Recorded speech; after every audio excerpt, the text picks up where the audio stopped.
Hello guys, and we're again for another episode of a deck tech, and this time we're going to go with the Pauper Legacy Pauper, the setup for the all commons build, and it's also still popular format in Manila, and hopefully we can still have this kind of tournament here in Iloilo City.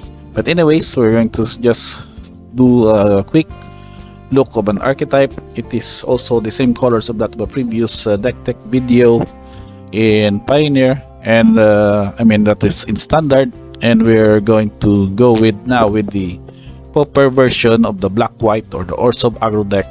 And I found this one from a recent tournaments done online and was also posted in the MTG top 8 website.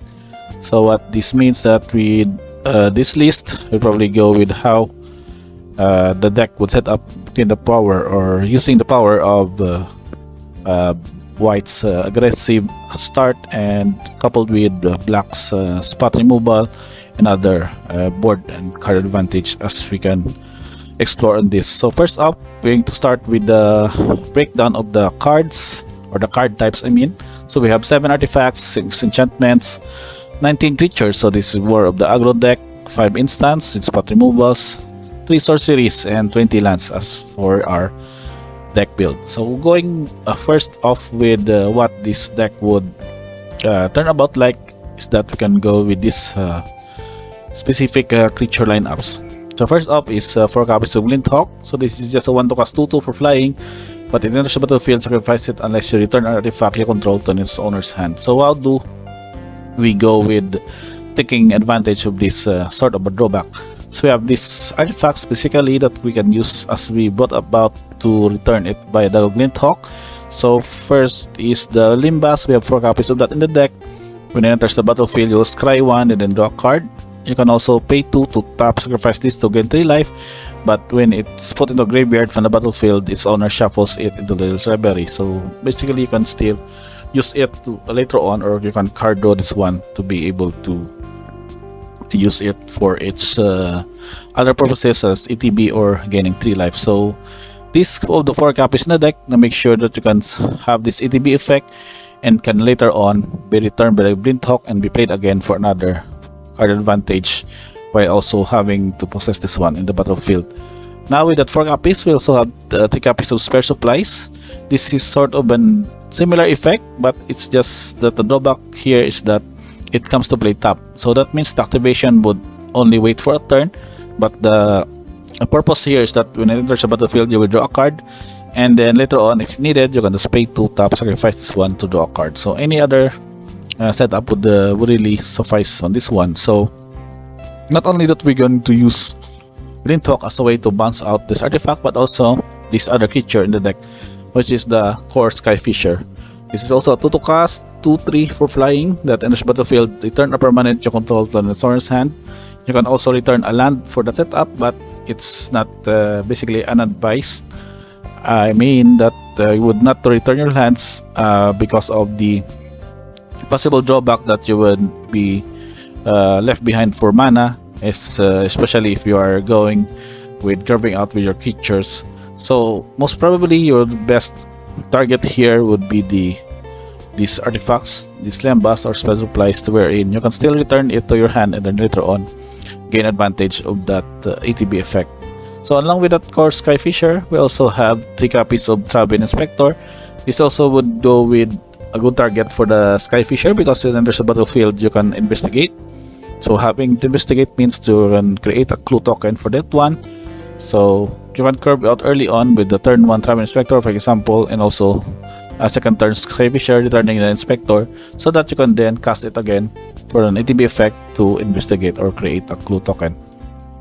That on the setup, we have the 3 copies of Inspiring Overseer. So this is a 3 to cast for 2/1, enters the battlefield, you will gain 1 life and draw a card. This is also a good target for the Skyfisher, but depending on any situation, you can just have this one placed as 2/1 flyer, wherein you can just immediately use the invasion to attack for chunks of damage. For that to set up, also we have 2 copies of Indoctrination Attendant. So this is a 4 to cast, 3/4 Protection Cleric. Enters the battlefield, you may return another permanent you control to its owner's hand. And if you do, you will create a 1/1 colorless Phyrexian Might artifact creature token with toxic 1, and that creature can block. So with that any advantage, you can mean that you can return the said other creatures or artifacts here as for your lineup that you can also gain advantage of. So with that, the 4 drop, we also have the 5 drop Custody Squire. So this is a 5 to cast 3/3 flying. It has an ability, a Will of the Council, that when it enters the battlefield, starting with you, each player votes for an artifact, creature, or enchantment card from the graveyard, and then each card with the most votes or tied for the most votes returns to your hand. So that is also a good ATB effect.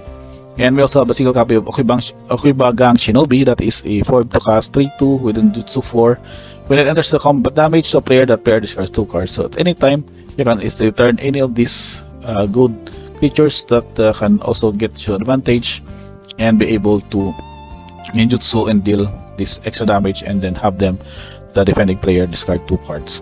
So that is the setup. You can have several supports here in the form of not only the Lembas and Super Supplies, and also these enchantments. So this is one of the choices that you can return via the abilities of the bounce effects. When it enters the battlefield, it will have each opponent discard a card and lose 1 life, and it put in the graveyard from the battlefield. You will scry 2. You can also pay 3 to sacrifice it, but at any instance, this is just a 1 to cast discard enchantment that can also be relevant, as your opponent will also lose 2 life in the process.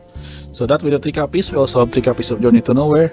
I think this is the most cheap, common ETB spot removal, as it when there's a battlefield, you can exile target creature as long as Journey to Nowhere is in the battlefield, and up until it leaves the battlefield, you can then return the exiled card to the battlefield under its owner's control. So that with the enchantment, we have several spot removals here. For the instance, we have a playset of Cast Down by destroying target legendary creature, and a copy of Unmake that can exile any target creature. And also one of copies of Chainer's Edict to sacrifice effects with flashback. Sunder the Gateway can also destroy non-token artifact or enchantment, and then incubate 2, or incubate 2, then just form an incubator token you control. And a lone copy of Angelic Purge. That is a 3 to cast. Additional cost would be sacrificing a permanent, but it can basically exile target artifact, creature, or enchantment. And that with the setup, the lands were pretty much basic on this one. We have just several mana fix in the form of Orzhov Basilica, that is the bounce land, wherein when there's a battlefield, you turn a land you control on its owner's hand. And then the other fix would be the 3 copies of Scout Barons that can gain you 1 life, and then add white or black mana. And of course, the basics of Blades and Swamp.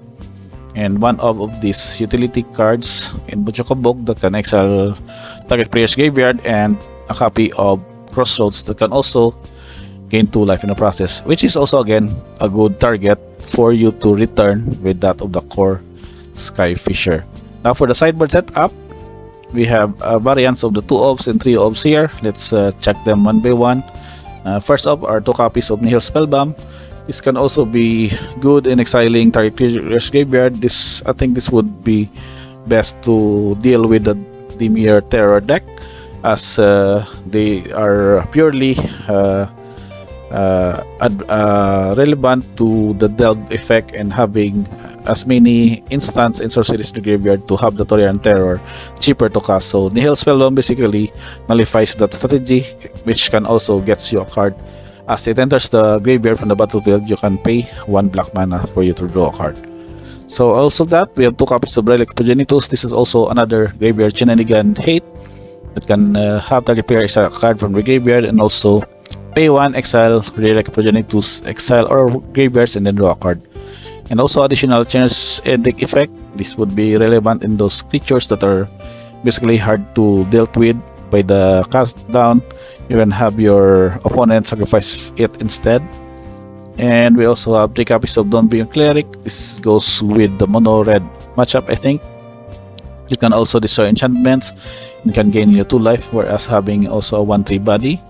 We have a lone copy of Lone Missionary that can gain 4 life entering the battlefield, and also a good 2/1 creature. And 2 copies of Dust to Dust for the affinity matchup by exiling 2 target artifacts.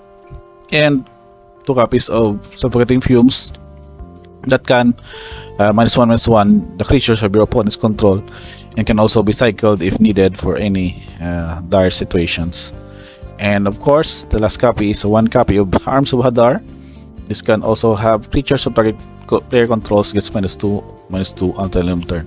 So that in instance against other matchups such as token generators or other Winnie matchups, Arms of Hadar can be a very good sideboard card against them.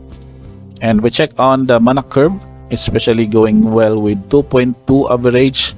That's a lot of 2 mana value of 20, 10 for 1 mana value, and 5 for 3 mana value. For the color distribution, we have white of 26 and black is 13. This is mostly a white deck, but you can check here that the curve would be really good, and we have a lot of